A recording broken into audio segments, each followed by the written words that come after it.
Hello everybody and welcome to the Punchboard Report. My name is Blake Ryder. Today we are looking at Karuba. This was designed by Rüdiger Dorn, published by HABA, and actually nominated for the 2016 Spiel des Jahres Award, Game of the Year.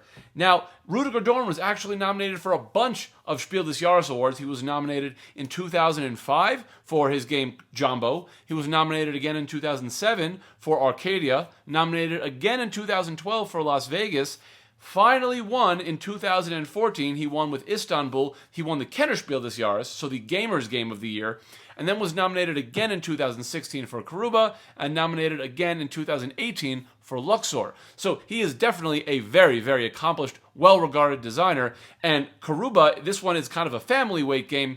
It's kind of one of those like gateway games that you can teach a lot of different people. Basically what you're doing in this game is you have explorers lined up on a map on one edge, and then you have tents that match those explorers on the other end. And you're going to be trying to lay tiles down and create kind of an interweaving network of paths to get your explorers to their tents. And you're also going to have to use those tiles to actually move the explorers themselves through the network as efficiently as possible. So let's get this set up on the table and we will be back for some thoughts. So what we're doing here, everyone is going to create the exact same map layout, and this is essentially randomized. And you have these explorers on the beach side of the map, and you have tents on the jungle side of the map. And what we're trying to do over the course of the game is use these land tiles to create paths to bring the explorers home to their matching colored tents. The game end will be triggered once one person has got all their explorers home or all the tiles have been used. So the way the setup works, everyone is going to take all their tiles and lay them around their board in a ring in ascending order, and that's really just to make it easier to find the tiles when they are called out. So you can see this is 36, this is 1, and it just goes in ascending order. And then one player is actually going to take their tiles and stack them shuffled in a stack, and they're going to essentially pull tiles out one by one and call the numbers out, and then everyone will follow suit with the same tile. So let me show you how this works. So one guy is going to call out 36. So this person would put it on their map, and then we say 36. We find that tile, and now we can place it anywhere we want on this map. It doesn't have to. It could be anywhere. Let's say I'll place it here, because ultimately what I'm trying to do is create paths to get my explorers home to their tents. This game is all about efficiency, so what I'm thinking of doing is trying to create a vertical up-down corridor here such that the yellow can go down there and purple can go up that same exact corridor, and also use kind of maybe an east-west corridor here to kind of get my yellow guy and my blue guy that way. That's my initial thought. Let's see what happens. So there was 36. Next, we have 8. Okay, now these are very valuable tiles because they obviously have incredible flexibility in terms of directionally, and there's only a handful of them. So what I might do is place it, let's say, right over here. Now you cannot rotate these. You always have to place them with the number in the top left. So you can't change the orientation. Vertical is vertical, horizontal is horizontal, and so on. So now I have a way for my purple guy to get out and kind of get up, and maybe a path for my yellow guy to come down, and as well as blue. So this is going to continue, and then they would call here, and they would say 5. So that guy's going to put it on his, and then I'm going to take my 5, and maybe I'll place it here, okay, with my plan being to try to orient that. So we're going to keep doing this, and eventually, let's say 16, I might place it here. Now, eventually, you might come across one that has a gold nugget on it. So when that happens, you take a nugget and you place it right there. If you take one of the ones that has a diamond on it, you will place a diamond on it, and you can collect these during the game, and they'll be worth points at the end of the game. So at a certain point, let me see, this one, where am I going to, this one actually can go pretty nicely over there, so that allows me to get my brown guy out, and it allows me to have a path to try to get my yellow guy around there. And now at a certain point in the game, you're going to want to start moving your explorers. So you have 36 tiles to both create a map as well as manipulate your explorers. So let me explain. This is number 30, and you see number 30 has 1, 2, 3 openings on the tile. So essentially there's a path out here, a path out there, and a path out there. So 3. I can, if I want to, I can alternatively discard my number 30. So my number 30 is right here. Rather than placing it on the board, I can also discard it, and then I can move my explorer, any one of my explorers, 3 spaces. So I can go 1, 2, 3, land there, and by landing there, I will collect that, and this is worth 2 points at the end of the game. Diamonds are worth 1 point at the end of the game.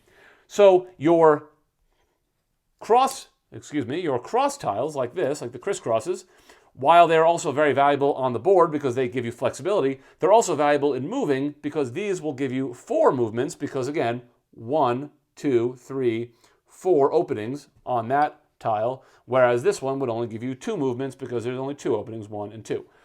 So that's how the game essentially works. You're going to be adding tiles to the board and manipulating them in such a way that you can get your explorers home. You also, just for what it's worth, your explorers cannot cross each other. So hypothetically, if that was there, I cannot cross that blue guy. I would have to manipulate him first. So this is a race game. First person to get the purple guy home will get this token. First person to get the brown guy home will get this token, and so on and so forth. And then the second person to do it will get fewer points. Third person to do it will get fewer points, and so on and so forth. So the game will end, like I said, when one person has got all of their explorers home to their tents, or all the tiles have been used, and then everyone will add the number of points they got through these. They will get 2 points per gold, 1 point per diamond, and whoever has the most points is the winner. I kind of consider myself an omni gamer. I like all different types of games, heavy stuff, light stuff, everything in the middle. I don't particularly find myself only going towards one different style of game. And I definitely do like gateway and family type games. I love having those around. I love using those to teach people gaming. Karuba is one of my favorites to keep around for that exact purpose, because it is one of these games that you can really find yourself getting immersed in. You have a puzzle in front of you, and everyone is kind of trying to piece it all together at the same exact time. And it's one of these games that's really easy to completely get lost in. And what makes the game so good is that, you have no idea what tiles are going to come up when. You could be holding out for a certain orientation or configuration, and you're waiting for it, but at a certain point, the game is going to get close towards the end, and if the tile that you need is not coming up, you have to kind of come up with new plans and rearrange your planning, because you may have thought I was going to have it across here, but now I have to go around. And it is one of these games that always keeps you guessing, and it is one of these really just fun games, win or lose, but it has really good tension. You're kind of, looking, and not a ton of interaction, but you can kind of see, oh, he's closer to the getting the purple one, or she's close to the brown one, and it forces you to then, maybe change your plans and decide, I might want to focus on movement this time, or focus more on just laying down tiles, because I know I have a big lead on that.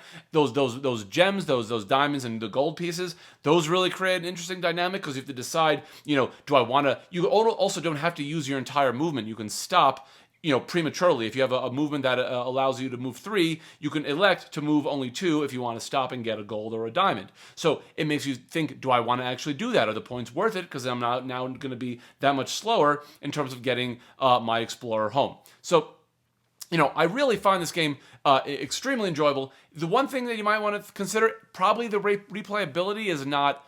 I wouldn't think it's a game that, after 20 or 30 plays, you're still going to be, discovering new things. But that said, a kind of game that you keep on the shelf and you pull it out every once in a while, and it kind of just gets you right into it. Really great for that purpose. Easy to see why this was nominated for the Spiel des Jahres. Very, very, approachable game. The kind of game that you could teach most people. I can teach this to young people, old people. This game, it says ages, 8 to 99. So 8 to 99, you pretty much have the full gamut. I think this game probably plays in a half hour, maybe 35, 40. But, good length, good game.